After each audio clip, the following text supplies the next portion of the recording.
Hey, what's up, my beautiful people? It's your boy Devo, some motivational, back with another day trading QQQ recap.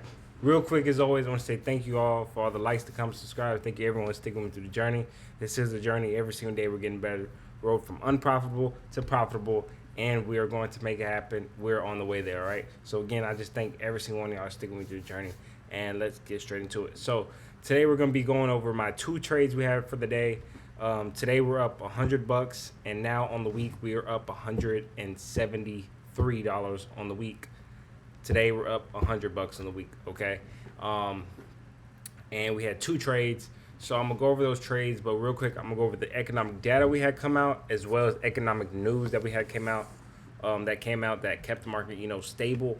From this dump that we had, not really a dump yesterday, but this drop that we had yesterday, with the tariffs, with Trump saying, with the tariffs being coming into place, and him sending out those letters actually yesterday when they were supposed to be due. The deadline was supposed to be due on Wednesday, and now let me just go to the news. So now Trump is saying that he's extending the tariff deadline to August 1st, and he's saying there's no extensions after that, and he warns of higher import taxes.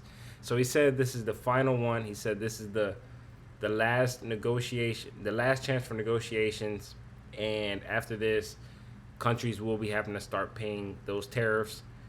Which he said it like three times already that this is the deadline, this is the deadline, this is the deadline. So I wouldn't be surprised if he extends this tariff deadline again, but he is saying that there's no extensions on this one, that this is the final one, but we'll see. Okay, so that is what's keeping the market stable, kind of just keeping it choppy because the market doesn't really know.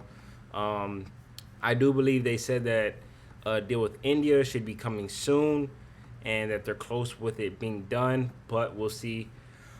um Excuse me, what? Let's go to the economic data that we had come out. So the data that we had come out, let me refresh it real quick. While we were trading, because some data came out while we weren't trading.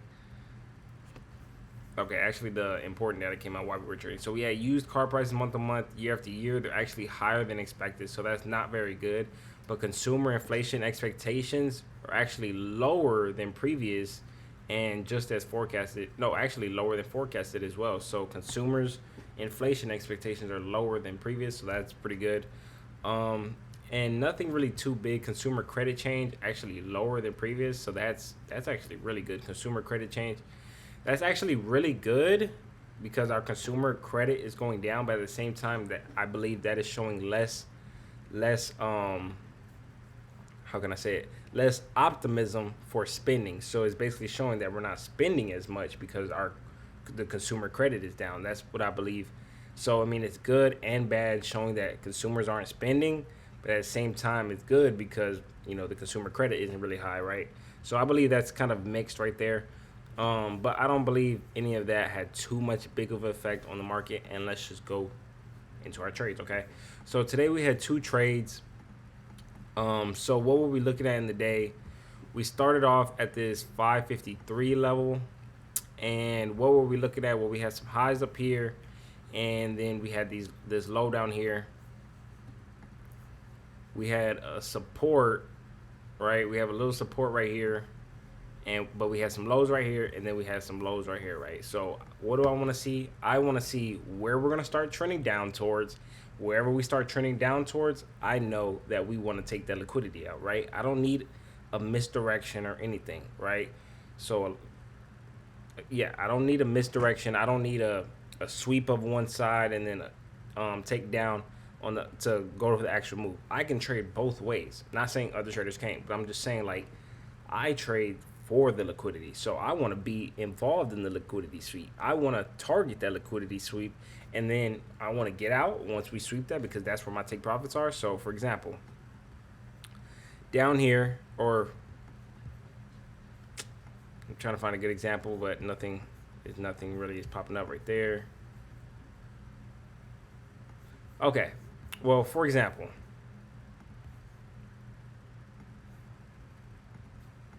we have a high, low, higher high. So say we have a resistance right here, right? And now the next day we're trending up. Okay? I'm going to get in at this pullback, and if say Okay, my take profits are going to be right here, right? So let me just do this real quick. I just want to show you guys on what my strategy is. Supply and demand and target liquidity. I'm gonna have my stop loss at my last higher low. I'm gonna get in at my pullback, my last higher low, and I'm gonna target that liquidity. That is gonna be my take profit. So some people want to see, um, okay, let me draw it out. Some people want to see it come down and sweep and then do the actual move.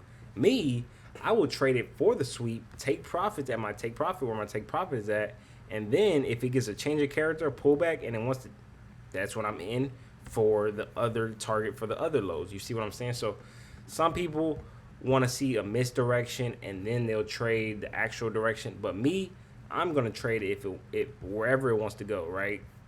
If price wants to target the highs, I'm targeting the highs, right? If I see it trending towards the highs, I'm getting that pullback of the fair value gap, right? And I'm targeting the highs. If I see it give a change of character and it starts wanting to come get these lows, I'm going to get in at that fair value gap and target these lows. And I have a good example right here, actually, because today I got stopped out because I was trying to target the lows through the trend, right? And I'm going to show you guys. So to start the day, what did we do? So I seen we were close to these highs right here, but what did we do? We actually started trending downwards, okay? So, okay, we're trending down towards these lows right here. And what did we do? So on my 1 minute, right, what did we do? High, low, lower high, lower low, right? We had a low right here. But actually, yeah, we had a lower low right here. And I wanted to pull back into this fair value gap right here. I wanted to pull back right there. All the way I wanted to target here, right? Never gave that pullback, broke down, another break of structure, gave another pullback, and in my 5 minute, excuse me, my good people. In my 5 minute, it still looks like, because it is a, in the 1 minute, it looks like a break of structure, but in the 5 minute, right, we have a high, low, lower high, lower low, and I was still hoping to get that pullback into that fair value gap. We never got it. Gave another lower low, breaking structure, and now we're like kind of relative equal lows now. So what did I do? I scaled down to my 1 minute. Let me show you my 5 minute. So we're right here. So we're at this candle, this red candle right here, right, where we broke structure to the downside, right, and we have relative equal lows now, right? Exactly where I was targeting already, but we just didn't give the pullback, and we just started breaking structure towards those lows even more, right? So what did I do? On that 5 minute candle, this is that 5 minute candle pretty much, right? I wanted to pull back into this gap right here, right? Why? And I still feel like we were far down. We were far down, right? But that is the last lower high. Sorry, not that one. Okay, right here. I feel like we were like far down this trend, but at the same time, I'm targeting these lows, and we have a high, low, lower high, lower low, lower high, lower low, right? So what was my stop? Right there. My stop loss was at this last lower high. Fair value gap. This is a fair value gap because this is the swing that broke structure, leaving this gap. This is a fair value gap with my targets right here. Boom. Wanted my entry right there.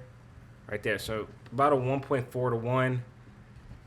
We usually want a 2 to 1 and better, but a 1.4 to 1. And what did we do? We touched that fair value gap. We actually hit it up some more. We actually climbed some more. And this doji is whenever I got in for 2 contracts. Pretty much immediately when I got in, we had a huge run up, and it stopped us out for minus 72 bucks. And that was quick. It just shot up, and I'm like, okay, well, that's kind of weird. I'm like, that's kind of weird because we're right here next to these lows, right? Well, not weird, but I'm like, we were right next to those lows. I would think we were going to take them out. We were trending downwards, but I mean, not every trade is going to be a winner, right? We felt good with it. Actually, to be honest, we felt like we rushed it a little bit. We felt like we rushed that trade a little bit, but it was trending downwards. This was the fair value gap. This is my strategy. We were right next to these lows, and it just didn't work out, right? So minus 76 bucks. So, and yesterday we made 72 bucks. So now we're down $4 on the week, right? Now what happened? This huge run up, right? Created dead equal low, dead equal highs, my bad. And that is a change of character. Why? Because we have a high, low, lower high, lower low, lower high, lower low. Now we have a higher high taking out this. Now we have a higher high taking out this last lower high. And now what did we want? So now what did we create? Well, we changed the trend, right? And keep in mind, this is a consolidation in big frame, right? This is a consolidation because you have equal highs, equal lows, equal highs, equal lows. Bounced up a little bit, but it's a consolidation, but you got to look through the consolidation. Sometimes through the consolidation there's literally nothing, but you can see the internal structures in the consolidation sometimes. Like, look, so we have an equal high, equal low, equal high, equal low, didn't even come all the way up, still relative equal lows, and now it actually broke out. But what do you see in that consolidation? Well, we have a downtrend in this consolidation. Now we have a change of character, and now we're in an uptrend till we make a lower high and take out, till we take out that lower high actually. So till we take out that higher low. Sorry about that. Sorry. So what did I do? This is where I got in at. And I have my stop loss all the way down there. Why? Because we have a high, low, lower high, lower low, lower high, lower low. Boom, change of character. Got my pullback right here. And I have my stop loss at the bottom of the swing, right? Because we have one whole swing. This is just one huge run up. Then we have our pullback. So we got to have our stop loss at the bottom of that swing, right? The bottom of our last higher low. This is our last higher low because this is just one huge swing up, right? And now this is our pullback. So we got in. And this is where this messed up our risk to reward. We probably shouldn't have traded. Why? Because this does follow our strategy, right? But what did we want? So let me just go to the 5 minute, just show you guys that I do look on the 5 minute, that I am on the 5 minute. I just scale down to the 1 minute. So in my 5 minute, it's this huge candle, right? Let me just delete all of these things so it makes it easier to see. In my 5 minute, what do we have? We have this big fair value gap, right? This is a fair value gap because you get a change of character. Now you have to have a pullback into the fair value gap. So you have this big old fair value gap. Now what do I do? So now I want to choose my lowest fair value gap and get a reaction off of that, right? But sometimes it won't pull into that lowest one. It'll pull into the one just above it, right? So sometimes you can't be too greedy. Yes, you I already had one. Yes, you want it at the lowest one, like all the way down here. But this one right here, if you start to see it wake up and you get in at this low one right here, this one down here, that's not too far from you. What you don't want to do is get in at a fair value gap all the way up here or all the way up here. You see what I'm saying? So this is the second to the lowest one. This is the lowest one right here, the lowest fair value gap. But you have this one up here that got touched, and whenever it started to wake up, that's when I got in, and it waked up really, really fast. So that's what messed up our risk to reward, because it basically our order was basically all the way up here because it waked up really, really quick, and our order was basically all the way up here, but we still had to have our stop loss all the way down here. So that messed up our risk to reward. So that is what we didn't like, and that's where I messed up at. Why? Because I bought 3 contracts, and that is why I messed up, because even though I seen it wicking really, really hard, and I got in like pretty much all the way up here, basically messing up, not basically, it messed up my risk to reward very badly. So a loss on that was going to be extremely big compared to my winner. You see what I'm saying? And that is where I messed up, because if I'm going to do that, and yes, it followed my strategy. Yes, it touched my fair value gap, but it waked up so fast. Again, it messes up my risk to reward. So maybe I should have put in only 1 contract, but I put in 3 contracts. And so When price came all the way down and messed with my stop loss, right? It messed with my stop loss. I was in my 5 minute, and that's where I'm debating is okay. I trade 5 minute and scale down my 1 minute, but I don't like price to wick me out of my positions. I want to see candle close me out of my positions, right? The 5 minute wicked my positions. If we go to the 1 minute, I'm gonna be honest. If we go to my 1 minute, this is a solid candle, right? Solid candle, and then ran up. But we didn't get out. Why? Because whenever we get into the trade, we pretty much just go to our 5 minute. It broke all the way down. I was like, okay, and it wicked all the way up. Came back down and wicked all the way up, right? But down here, we were down $200. Why? Because our risk to reward was so messed up because of that huge wick that was so fast, right? We wanted to get in at that fair value gap. Like it was everything that we were looking for, but the wick was so fast, we kind of weren't able to get in all the way down here, right? And so if we had it right here, that would have been really good, right? That's about a 1.6 to 1. We want 2 to 1. We want 2 to 1 or better, but that is about a 1.6 to 1, right? And so that again, that would have been about a 1.6 to 1, but instead we're at about a point 0.7 to 1. That is not good at all for a risk to reward. So that is where we know we messed up and we know we got to be better, because if we have a trade like this where yes, it followed the strategy to the T, it was everything we wanted to see, but waked up so quick, maybe I only put in one contract just because the risk to reward is not that good. And if on those 3 contracts, if I did actually get stopped out, which now I'm debating, which maybe I want a 5 minute candle to close comfortably. Like, I mean, not close comfortably. I want it to close below my stop loss. Maybe not just a 1 minute candle, because I trade the 5 minute and then scale to the 1 minute. So I think I want to stay on the bigger time frame to stop me out, because again, the 1 minute it kind of stopped me out, but on my 5 minute it just wicked me out. And I've been on trade before, about a week or two ago, where the 5 minute just wicked me out, but I went to my 1 minute and it stopped me out because of my 1 minute close, right? So I think I'm gonna start doing 5 minute closes, because I think I want to start from the bigger time frame and scale down to the smaller frame. Well, I already do that for my trades, but I think for my stop losses, I'm gonna want my bigger time frame to stop me out. Okay, so I think that's what I'm gonna do. Why? Because, and then you're also saying Devin, because that could be a little bit of a bigger loser, right? And I was thinking about that. I was like, okay, yes, my losers might be a little bigger than what it would be if on my 1 minute I just let it close, because sometimes the 5 minutes gonna close and it's gonna actually stop me out and not wick, right? And where I would have got out on my 1 minute close, I could have saved some money if I didn't. Let me make that clear. I could have probably saved some money, because on my 5 minute, if it closes, it could close all the way down here, right? If it breaks all the way down here and breaks all of these, because these are equal lows too, right? And we used it as support. If we would have broke these equal lows, right, I most likely would have got out, right?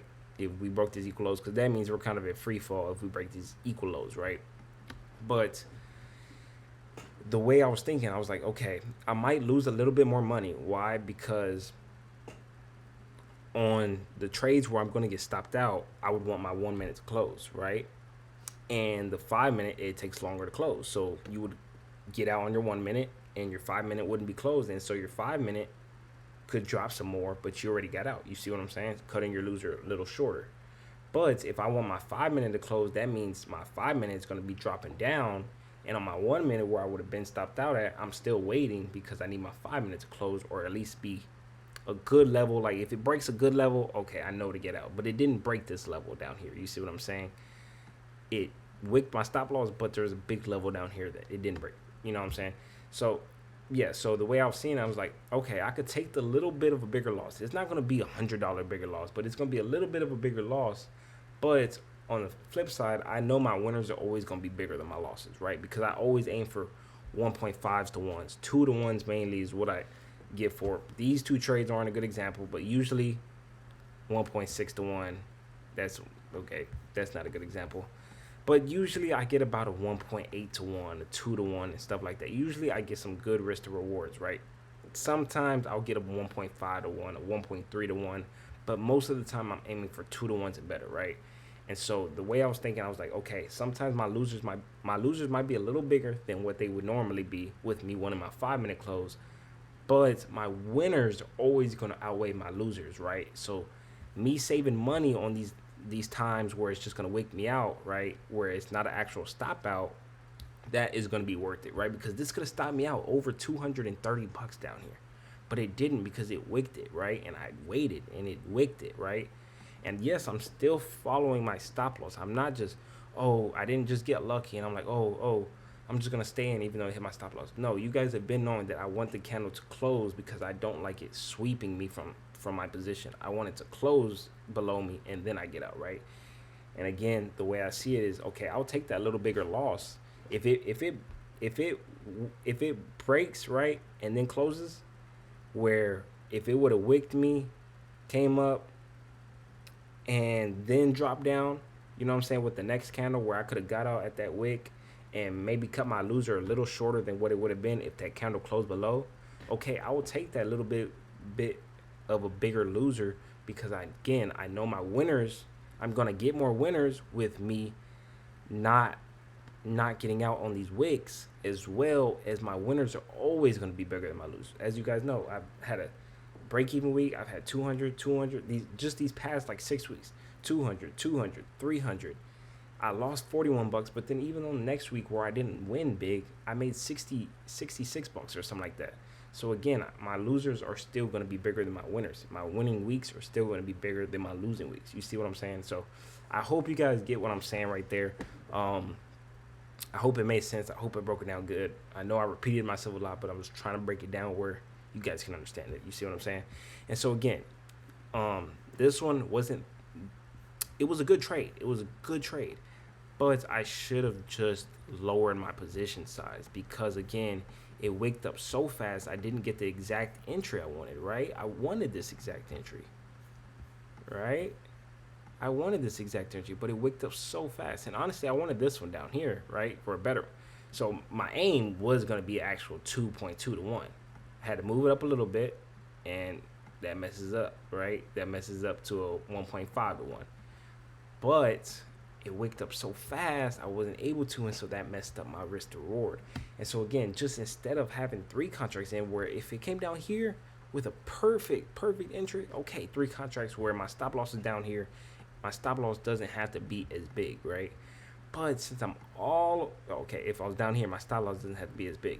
But since I'm all the way up here, 3 contracts isn't over leveraged for me, but 3 contracts all the way up here is over leveraged because again, my stop loss is so big. You see what I'm saying?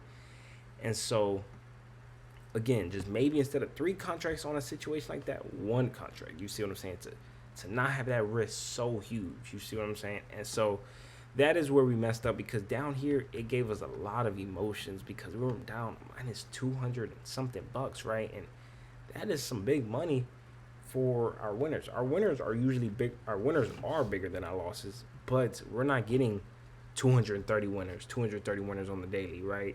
So normally we want to keep our losses 50, 70 bucks, 80, 100 bucks, 100 bucks on big position size, like 3 contracts for us. For us, 3 contracts is a good position size. So 100 bucks on maybe like a 3 contract. But you see, maybe most of the time our losses are 50, 70 bucks, 60 bucks, 40 bucks. You see what I'm saying? And our winners are usually like 70, 80, 100, 150. So usually we try to keep those losses smaller than that because if we're losing 230 bucks, remember we want to usually aim for 2 to 1. So if we're losing 230 bucks, that means that next trade I should be making 400 bucks. We know I don't usually make 400 bucks in a trade, 500 bucks in a trade, right? I just don't. Not yet. I'm not saying I can't, but just not yet with my position size that I do. So minus 230 bucks is big for the position size that I have on. Why? Because my stop loss is so big.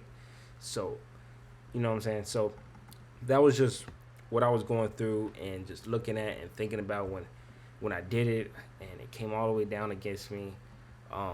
It wicked my stop loss and it was so close. It created a dead equal low again, which was weird, right?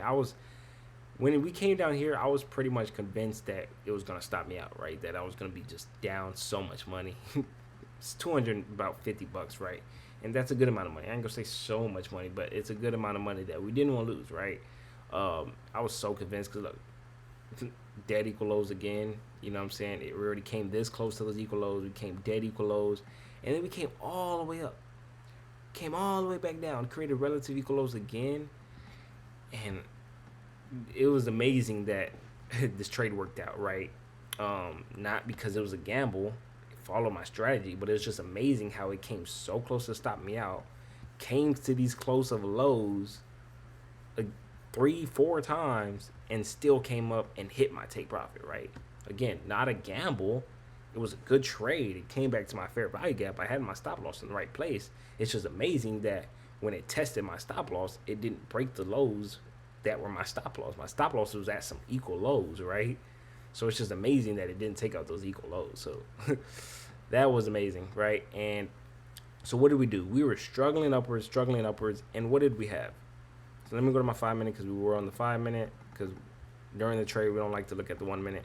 So we see we have a resistance right here. What did we? Oh, sorry. We see we have a resistance right here, right? So when we were struggling upwards to break this resistance, this was a struggle right here. Finally broke through, right? Dojied right here. When we started breaking through, I added 3 more contracts. And you can say, Devin, that is risky. And I will agree with you. I added 3 more contracts up here. Why? Because we broke through this resistance right here. Now we're really close to these equal highs, right? So why did I do it? Let me just go through it again. Because, again, we didn't take out these lows. We fought all the way back. We had a heavy resistance right here with a lot of struggle. We broke through that resistance, but I didn't add it right here, right? Because we could still fall down. We could sweep this resistance, then fall down. You know what I'm saying? You never know. But when we stopped struggling, we got this doji. This one started breaking up with authority, right? So when it started breaking up, it was right around here. I added 3 more contracts. It with my take profit right here. Boom, shot up, had a continuation candle, and this candle started to run up a little bit, and this is where I called my trade, and that was plus $177, and we were feeling good, right? Again, right here, that was not a gamble. I feel like that was a really good move to add 3 contracts right here, making it 6 contracts. But I can be transparent, be honest, and know where I was wrong. Where right here, on this one, where I first got in at, I should have only put 1 contract in, right? Because again, it messed up my risk reward because of that huge wick so much. If I would have gotten in at that low of that wick, yeah, 3 contracts. But since it got wicked up so quick and I had to get up all the way up here, get in all the way up there, I should have only put 1 contract. And right here, it was still a good decision to me because it got so close to these equal highs. It started breaking with authority, finished through this resistance, coming close to my equal highs, coming towards my take profit, adding 3 contracts, right? I still feel like that was a good decision. But again, it could have backfired still. I still feel like it was a good decision. But again, your strategy is not going to always be 100%. Because look, right here where people was like, okay, it's going to break through, right? We came down towards these lows, came all the way up to these highs, we came back and tested these lows. People that were like, okay, I'm adding more size right here because we have to break the lows. You know, they got burned, right? Came back down and people were like, okay, I'm adding more size because we have to take out these lows right here. There's no way. They got burned again, right? So it could have went against me, right? Any trade can always go against you, but I still feel like it was a good decision and it paid off, and that was up $177, all right? So up $177. No. So we're up $177 with that trade. We lost $76 we lost $76 on our first trade, and we had $72 yesterday. So 76 minus 72, I was minus $4 on the week. Then you take that minus 4 plus the 177. So now I'm up $173 on the week, and we are ready for tomorrow. We actually can't wait for tomorrow. We're gonna be better because today was not our best trading day. I mean, we followed the rules, we followed everything, but just the emotions we had with how much we were down with that huge stop loss we didn't like, and we know we messed up with over leveraging, not because we had 3 contracts, but because we had 3 contracts with our risk with our stop loss having to be so far down. That's what we really didn't like, and that's what created a lot of emotions. Okay, so tomorrow we are going to be better. We will be better. Again, we had good trades. We had definitely good trades, but just little tweaks on that trade is going to be good in the long run, right? Because that trade could have went against me, and I could have been down big, where normally I wouldn't have been big if I would have got in at that my exact wick, right? But again, I know I'm repeating it, but since my stop loss was so big, that is an over leverage. But if I would have got in where that wick was, the bottom of that wick, it wouldn't have been over leverage. It would have been a really good trade, right? It was still a good trade because it still followed my strategy. It hit my point where I wanted it to, but it's an over leverage because of how far my stop loss had to be. Okay, I'm gonna stop saying it. Okay, so now let's just look at the economic data that we have coming out later for today. I mean tomorrow. Economic data that we have coming out. Am I tripping? Okay, so tomorrow's economic data, we have 30-year mortgage rate, mortgage applications, market index, refinance index, purchase index, wholesale inventories month to month, crude oil stocks change, imports change, crushing crude oil change, fuel production change, distillate stocks change, gasoline production change. So we have a lot of gasoline change, 17-week bill auction, 2-year bond auction, 10-year bond auction. So I believe these things will do a little bit to the market, but it's going to be mainly what the market is reacting off of these tariffs and the deadline. I feel like these will have a little bit of a factor, but I don't think they're too big of news, right? But the FOMC minutes is going to be at 1 p.m. That is going to move the market, of course, but we will be out of the market by then. And so that is pretty much it. As always, I will be back tomorrow providing you guys with a trade recap. Win, lose, break even, we will be back as always. All right, I love every single one of y'all sticking with the journey. I hope y'all are getting better every single day as we are.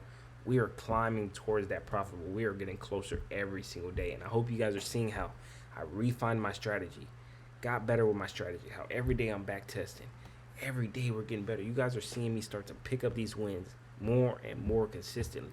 I'll have losers, of course I have losers, but y'all are starting to see that my wins are bigger than my losses, as well as my winners are starting to be more and more consistent, And I'm certainly, over the past 3 months, I'm certainly winning more than losing in my P&L and just my number of trades, okay? So I love every single one of y'all student journey. Make sure you guys stay persistent, passionate. Make sure you get paid, all right? Peace.